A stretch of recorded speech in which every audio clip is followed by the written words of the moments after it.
couldn't get the key to work in this before, but I have to pull it off anyway and give it a clean up and stuff. So I've pulled the plate off, and then I saw something in the hole.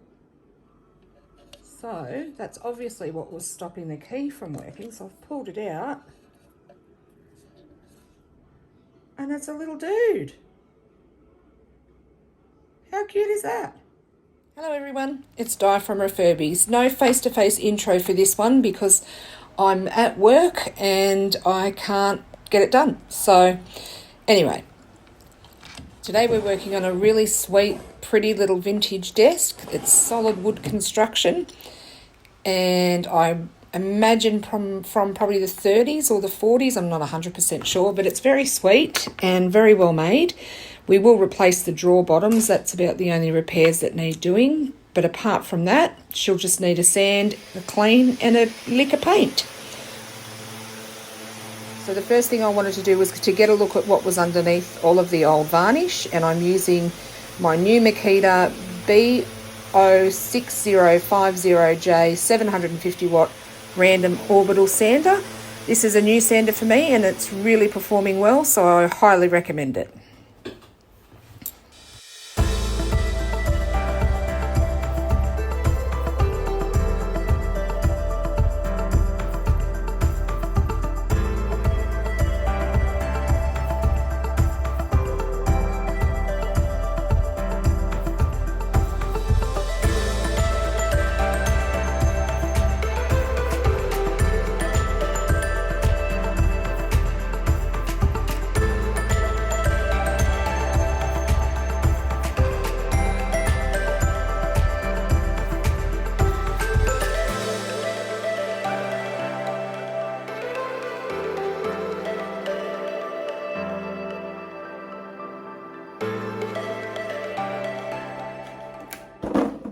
After sanding the top of the desk, I decided to try and take off these wooden drawer pulls. So I quite like these. I'm going to sand them and keep them with the desk.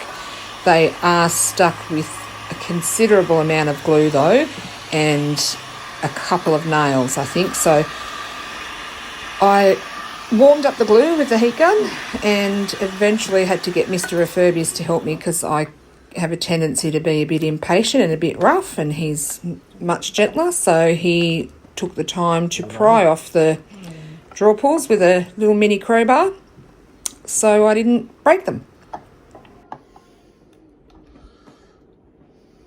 After watching Mr. Refurbies gently remove that first drawer pull, I felt confident that I could do the next one on my own without his help, so I went ahead and softened all the glue so I could get the spatula in behind the drawer pull, and then once I had enough space provided by prying up that drawer pull with the spatula, I could get the crowbar in, and it came off fairly simply, so yay me. The next thing to do was to remove the bottoms of the drawers. These were quite damaged and needed to be replaced, so I used my handy little spatula to just lift up the heads of the nails enough to get the claw hammer underneath it. I didn't want to break where the drawer slid in, the little runners that the drawer slid into, so I carefully lifted just the nails of the heads of the nails enough with the spatula to get the claw hammer in under it and pull them out without damaging those runners, because it is quite an old desk and I didn't want to do too much damage.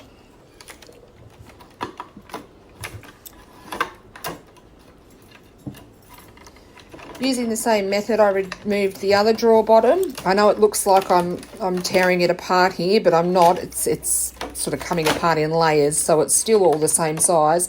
And I'll pop both these drawer bottoms aside and use them as templates to create the new drawer bottoms. So once I got that out, I went ahead and started sanding the entire drawer, the sides, top, bottom, inside, everything, and making sure to sand the drawer face as well as I could. Once that was done, I've jumped ahead of myself because I couldn't decide what I wanted to do with the top of the desk. I didn't know if I wanted to paint it, or I contemplated putting a some decoupage paper on there, but in the end I thought I'm just going to try putting on my favourite stain and see if I like it. So I popped on a coat of Whisper. Very happy that I tried that because I was happy with what that looked like, and decided to go ahead with that look. I did later on put another coat on because I wanted it just a little bit lighter.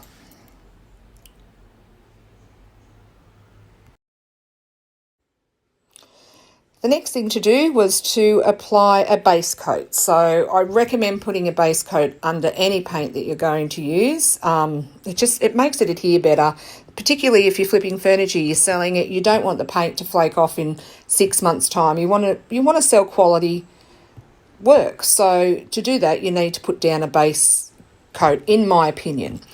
I decided to paint the underside of this desk because a lot of the underside is visible when it's standing up, like from the front, because of the cutout and the arch where the chair and your legs would go.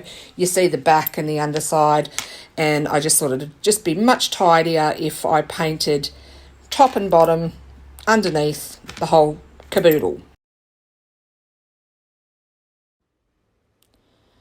I had a specific colour in mind for this desk. I wanted it to be the perfect vintage mint green. Well, what I thought was the perfect vintage mint green, which in my head is a really soft, sweet mint. So I didn't have that colour on my shelf, so I decided to make it. Now I used pastel colours to make the mint because I wanted it to be a very soft mint. I used Surf and Buttercup. Surf is a beautiful blue in the pureco range, and Buttercup is a beautiful yellow. We all know that equal parts blue and yellow make green, so once I mixed the blue and yellow together to get the green, I added a little bit of Snow, which is Pureco's white, and kept adding that until I got the mint that I was after.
With all the painting done, we turned our attention to the new drawer bottoms that Mr. Refurbies had cut out using some 5mm, I think it was 5mm ply.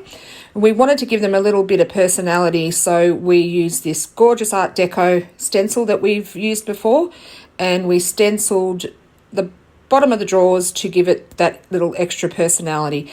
Another reason I do this is because, one, I don't like to